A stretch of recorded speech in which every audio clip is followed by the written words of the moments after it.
Hi అండి, welcome to my channel Laddus cookings. అందరికీ నమస్కారం అండి. ఈరోజు మన వీడియోలో వచ్చేసి సింపుల్గా అండ్ అలాగే టేస్ట్గా తక్కువ ఇంగ్రీడియంట్స్తో ఎగ్ మసాలా గ్రేవీ ఎలా ప్రిపేర్ చేసుకోవాలో చూద్దామండి. ఈ కర్రీ టేస్ట్ చాలా బాగుంటుందండి. ఒక్క ముద్ద కూడా అన్నం వదలకుండా తినేస్తారు, అంత బాగుంటుంది. నేను ఎప్పుడు చేసిన ఇంట్లో పిల్లలు కూడా చాలా ఇష్టంగా తింటారు. నా వీడియో చూస్తూ ఇంకా ఎవరైనా సబ్స్క్రైబ్ చేసుకోకపోతే ప్లీజ్ సబ్స్క్రైబ్ చేసుకోవడం మాత్రం మర్చిపోకండి. అలాగే వీడియో నచ్చితే ఒక లైక్ చేయండి. ముందుగా నేను ఇక్కడ ఒక మిక్సీ బౌల్ తీసుకున్నాను. అందులోకి ఒక గడ్డ వెల్లుల్లి మొత్తం వేసేసుకున్నానండి. అలాగే కొద్దిగా తురుము, అలాగే ఒక స్పూను కారం పొడి అండ్ అలాగే ఒక స్పూన్ ధనియాల పొడి, కొద్దిగా సన్నగా తరిగిన ఉల్లిపాయ వేసుకుంటున్నానండి. ఇది కొద్దిగా వాటర్ యాడ్ చేసుకుని బాగా మెత్తగా పేస్ట్ చేసేసుకోవాలండి.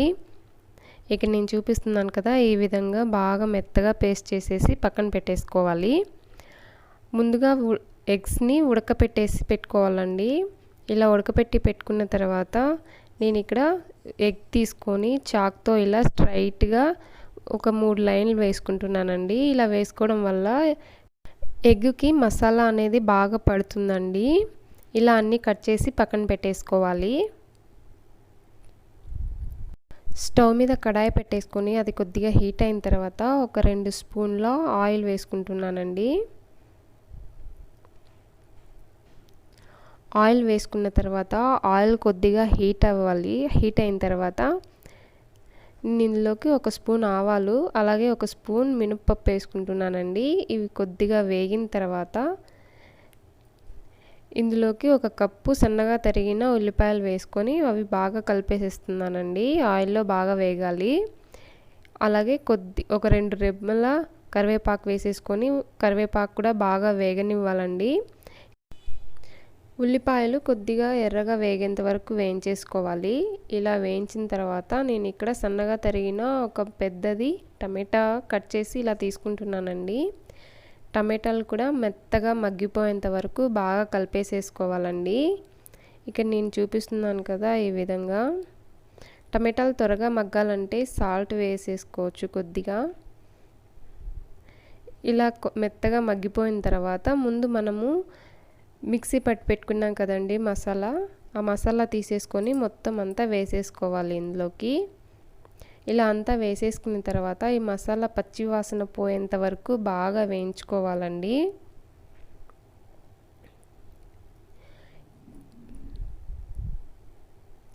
మిగిలిన గిన్నెలో ఇంకా కొద్దిగా మిగిలి ఉంటుంది కదండి, అది కూడా వాటర్ వేసేసి తీసుకుంటున్నాను. ఇలా వేసేసుకొని బాగా వేయించేసుకోవాలండి. ఇలా మసాలా అంతా వేగిన తర్వాత ఇందులోకి నేను కొద్దిగా పసుపు తీసుకుంటున్నాను. పసుపు వేసేసుకొని మళ్ళీ ఒకసారి అంతా కలిపేసేసుకోవాలి. ఇలా అంతా కలిపేసుకున్న తర్వాత పక్కన పెట్టుకున్న ఎగ్స్ తీసుకొని ఇందులో ఒక్కొక్కటిగా వేసేసుకోవాలండి.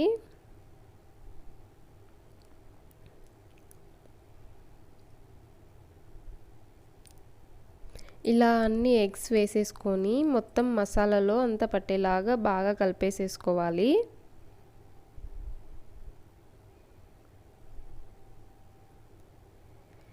ఇలా బాగా అంతా మసాలాలో కలిపేసిన తర్వాత ఒక 1/2 గ్లాస్ వాటర్ తీసుకొని వేసేసుకోవాలండి. ఇలా వాటర్ వేసుకున్న తర్వాత బాగా కలిపేసేసుకోవాలి ఒకసారి మళ్ళీ.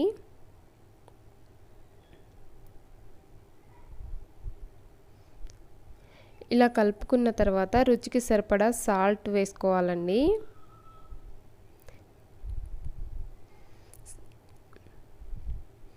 సాల్ట్ వేసేసి ఒకసారి మొత్తం అంతా కలిపేసేసుకొని ఒక 5 మినిట్స్ బాగా ఉడకనివ్వాలండి.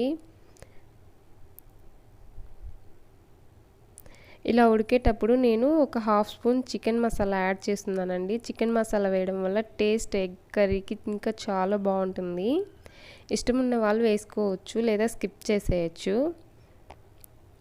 ఇలా వేసేసి కలిపేసేసుకొని మొత్తం అంతా మరొక 5 మినిట్స్ ఉడకపెట్టేసేసుకోవాలండి, దగ్గర పడేంత వరకు. ఇక్కడ చూస్తున్నారా, స్టవ్ ఆపేసేసి ఇంకా లాస్ట్లో సన్నగా తరిగిన కొత్తిమీర యాడ్ చేసేసుకొని మళ్ళీ ఒకసారి కలిపేసేసుకుంటే సరిపోతుంది. అంతే అండి, ఎగ్ కర్రీ రెడీ అయిపోయింది. చపాతీ లేకైనా రైస్ లేకైనా ఎంతో బాగుంటుందండి. టేస్ట్ కూడా చాలా అంటే చాలా బాగుంటుంది.